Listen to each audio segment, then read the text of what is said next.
হাই friends, এয়া বনালোঁ শেৱালি ফুলেৰে মোৱা মাছ।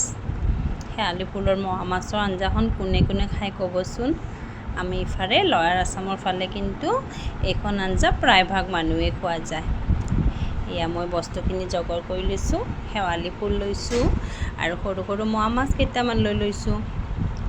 এতিয়া শেৱালি ফুল মই অলপমান পানীত তিয়াই থ'ম, কিয়নো বালা থাকিলে বালাখিনি তলত পৰি থাকিব, সৰু সৰু বালা থাকিব পাৰে, যিহেতু মই মাটিৰ পৰা তুলিছোঁ এটা এটাকৈ, সেইকাৰণে 1 ঘণ্টামান মই তিয়াই থৈ দিম। তেতিয়া বালা মাটি থাকিলে তলত পৰি যাব। এইফালে মাছখিনিও চাফা কৰি লৈ ল'লোঁ, বাচি পেলাই হালধি নিমখ সানি লৈ ল'লোঁ। এয়া ফুলখিনি দেখিছেনে, 1 ঘণ্টা পিছত মই তিয়াই লৈছোঁ। এইফালে পিঁয়াজ জলকীয়া আৰু এচামুচ চাউলৰ গুড়ি, এইখিনি সামগ্ৰীৰে হৈ যাব মোৰ শেৱালি ফুলৰ মাছৰ আঞ্জাখন। চাবচোন কেনেকৈ বনাওঁ।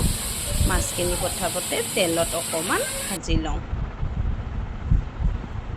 তাৰপাছত ভজা হৈ গ'ল, অকণমান তেল দিছোঁ। অকণমান তেলতে হ'ব, বেছি তেলৰ প্ৰয়োজন নাই।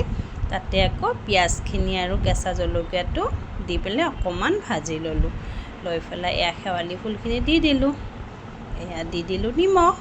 হালধি দিয়াৰ কোনো প্ৰয়োজনে নাই, কিয়নো একদম ধুনীয়া কালাৰ আহি যাব আঞ্জাখনৰ। চাবচোন, ইয়াতে হালধিৰ প্ৰয়োজন নাই।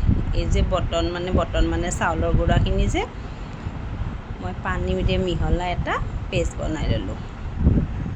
ইফালে শেৱালি ফুলখিনিৰো ভাজি আছোঁ যে এটা পানী ওলাই আহিছিল যে, সেই পানীখিনি লাহে লাহে শুকাই আহিছে। আহিলে মই আৰু ইয়াতে আধা কাপমান পানী দিম। শুকাই আহিলে ধুনীয়া হয়। এতিয়া আধা কাপমান পানী মই ঢালি দিম।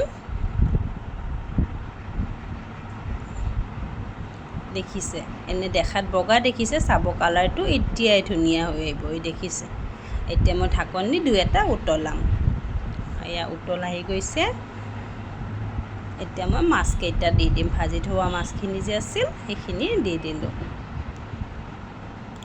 আঞ্জাখন অকণমান তিতা হ'ব দিয়কচোন, অলপ, বেছি নহয়, খাই ভালেই লাগে। আমি যেনেকৈ তিতা কেৰেলা ভাজি খাওঁ তেনেকুৱাই, তিতা কেৰেলা খোৱাৰ নিচিনাই এইখন তিতা মাছৰ আঞ্জা হ'ব, খাই ভালে লাগিব। তাৰপিছত এই যে বটনৰ গুড়াখিনি আছিল সেইখিনিও দি দিলোঁ। দিয়ে লৰাই দিব লাগিব। লৰাই দিয়াৰ পাছত মোটামুটি মোৰ আঞ্জা ৰেডি হৈ গ'ল। এইবাৰ উতলিবলৈ দিম। মোৰ ভিডিঅ'টো যদি ভাল লাগে লাইক কমেণ্ট শ্বেয়াৰ কৰি দিব। এয়া মোৰ শেৱালি ফুলৰ মাছৰ আঞ্জাখন কি ধুনীয়া হৈ গ'ল। Bye bye.